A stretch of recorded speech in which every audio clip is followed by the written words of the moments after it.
Hello friends, எல்லோரும் எப்படி இருக்கீங்க? நல்லா இருக்கீங்களா? சாப்பிட்டீங்களா? இன்றைக்கி நம்ம என்ன வீடியோன்னு பார்க்கலாம் வாங்க. நான் முன்னாடியே எடுத்து வச்ச வீடியோ தான் எல்லாமே லேட்டாக போடுறேன். இன்றைக்கி வந்து கார்த்திகை தீபம் அது எடுத்து அந்த வீடியோ கார்த்திகை அன்றைக்கி எடுத்த வீடியோ போட போகிறேன் ஃப்ரெண்ட்ஸ்.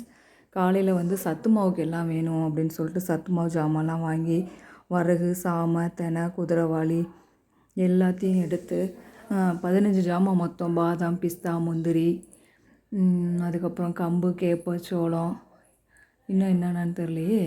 அவ்வளோதான், இன்னும் இருக்குது. அது என்னென்னு ஒரு லிஸ்ட்டு எழுதி வச்சுருக்கோம். அதை பார்த்து அதை வாங்கி வறுத்து நல்லா வறுத்துட்டு அதுக்கப்புறம் ரைஸ் மில்லில் கொடுத்து அரைச்சிடுவோம் சத்து மாவுக்கு. காலையில்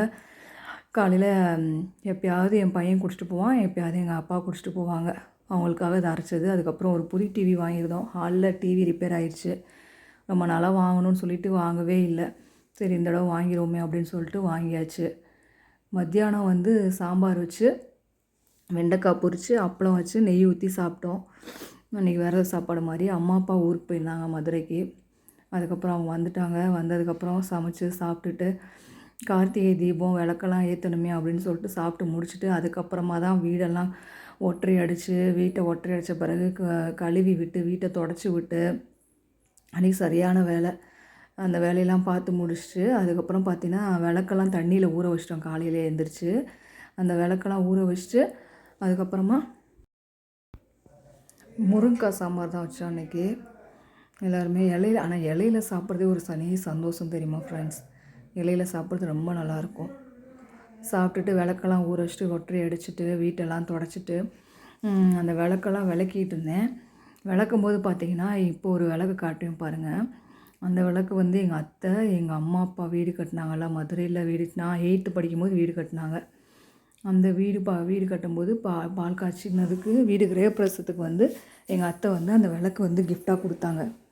அது என்னென்னா கேரளாவில் அந்த மாதிரி விளக்கு தான் இருக்கும், நல்லாயிருக்கும் அப்படின்னு சொல்லிட்டு அத்தை அந்த மாதிரி விளக்கு வாங்கி கொடுத்தாங்க. அது வாங்கி அங்கேயே நாங்கள் வச்சுட்டு நாங்கள் திருச்சிக்கு வந்துட்டோம். அங்கேயே சொந்த வீட்டிலேயே இருந்துச்சு. 30 வருஷம் ஆயிடுச்சு.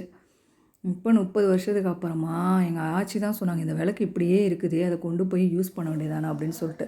சரின்னு சொல்லிட்டு இப்போ எடுத்துகிட்டு வந்து அங்கே பாருங்கள். அது எவ்வளோ 30 வருஷம் விளக்குனா எப்படி இருக்கும் பாருங்கள், எவ்வளோ கருப்பாக இருக்குது.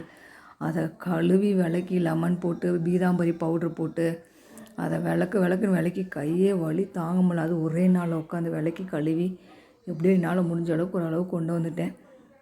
நான் 2 நாளைக்கு முன்னாடியே அந்த விளக்கணும்னு நினைக்கவே இல்லை, யோசிக்காமல் விட்டுட்டேன். அப்புறம் நிறையா விளக்கி வச்சுருந்தேன். அம்மா ஒரு கணக்கு வச்சுருந்தாங்க, 29 அப்படின்னு ஒத்தப்படியில் பார்த்து வைக்கணும்னு சொல்லிட்டு அளவாக தான் வச்சாங்க. அதுக்கு அடுத்த நாள் அடுத்து கொஞ்சம் கொஞ்சமாக குறைச்சி 3 நாளைக்கு அப்படியே கொஞ்சம் கொஞ்சமாக குறைச்சி கொண்டு வந்துட்டாங்க.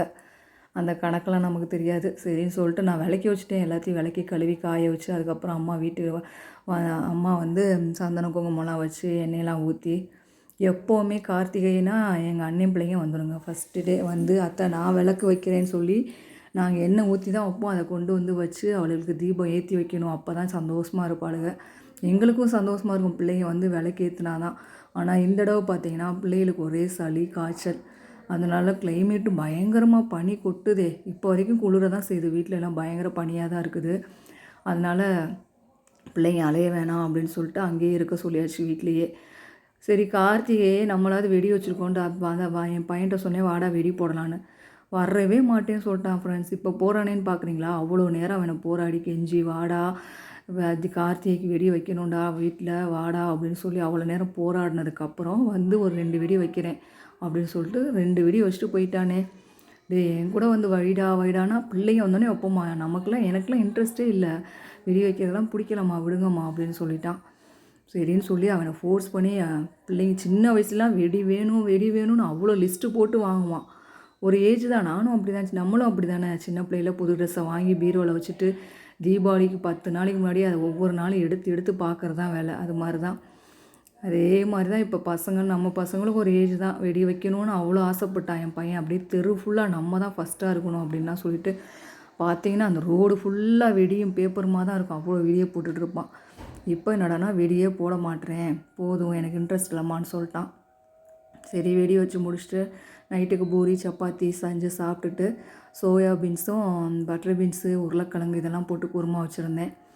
அதை வச்சு நைட்டு டிஃபனாக முடிச்சாச்சு ஃப்ரெண்ட்ஸ். அது மாதிரி இப்போ அடுத்த வருஷம் வரப்போகுது, கொஞ்சம் எடுத்த பழைய வீடியோலாம் இருக்குது, அதையும் சேர்த்து போட்டுருவோமே அப்படின்னு சொல்லிட்டு இதையும் சேர்த்து போடுறேன். கோச்சிக்காதீங்க, சாரி ஃப்ரெண்ட்ஸ். இது வந்து என் ஹஸ்பண்டுக்கு பர்த்டேக்கு என் பிள்ளைங்க கேக் வாங்கிட்டு வந்து கேக் வெட்டின வீடியோ, அதையும் சேர்த்து இதிலேயே போட்டிருக்கேன். அன்றைக்கி வந்து அண்ணி பிள்ளைங்களாம் வந்துட்டாங்க.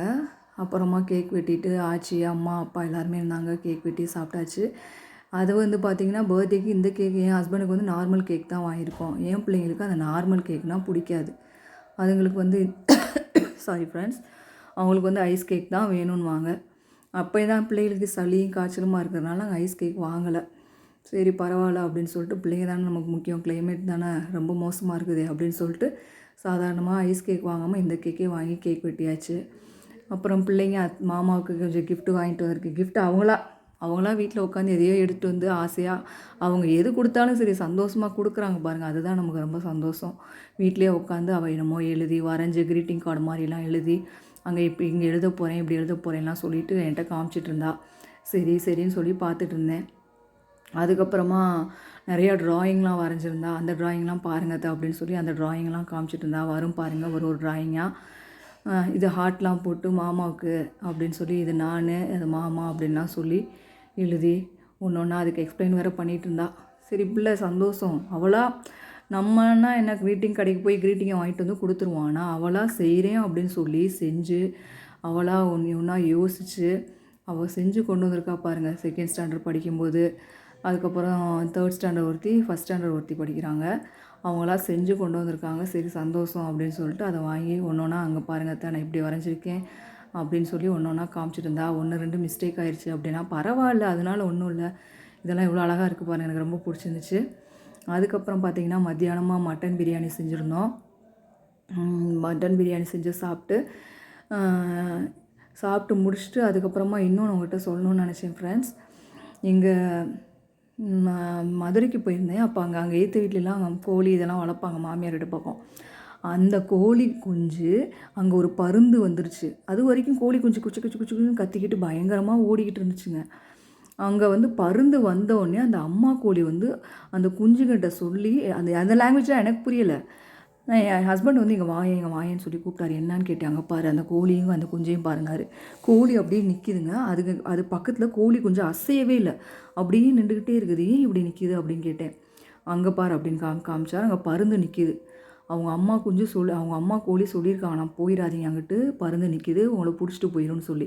அம்மா பேச்சை கேட்டுட்டு அமைதியாக நிற்கிது பாருங்கள் ஃப்ரெண்ட்ஸ். எனக்கு ரொம்ப ஆச்சரியமாக இருந்துச்சு. இவ்வளோ அன்பாக அம்மா கோழிக்கு இவ்வளோ ஒரு பாசம், தன்னோட குஞ்சை காப்பாற்றணும்னு சொல்லி அது அம்மா சொல்கிறதுக்கு புரிஞ்சுக்கிட்டு அதுங்க ரெண்டும் அப்படியே நிற்கிதுங்க. 4 குஞ்சு நிற்கிது, கோழி குஞ்செல்லாம் நிற்கிது. அந்த பருந்து அப்புறம் என் ஹஸ்பண்ட் இல்லைங்க நான் வீடியோ எடுக்கிறேன்னு சொன்னேன். அதுக்குள்ளே அவசரப்பட்டு பாவமாக இருக்குது, 1/4 மணி நேரமாக நான் பார்த்துட்ருக்கேன் பாவம் அப்படின்னு சொல்லிட்டு என் ஹஸ்பண்ட் வந்து அந்த பருந்தை கல்லை தூக்கி அடித்து விரட்டிட்டாரு. அது போயிடுச்சு. அதுக்கிட்ட நம்ம என்ன கற்றுக்குறோன்னா, அவ்வளோ ஒற்றுமையாக இருக்காங்க பாருங்கள். அந்த கோழிக்கு இருக்கிற அன்பு நமக்கு இருக்கணும். அதை தான் நான் கற்றுக்கிட்டேன்.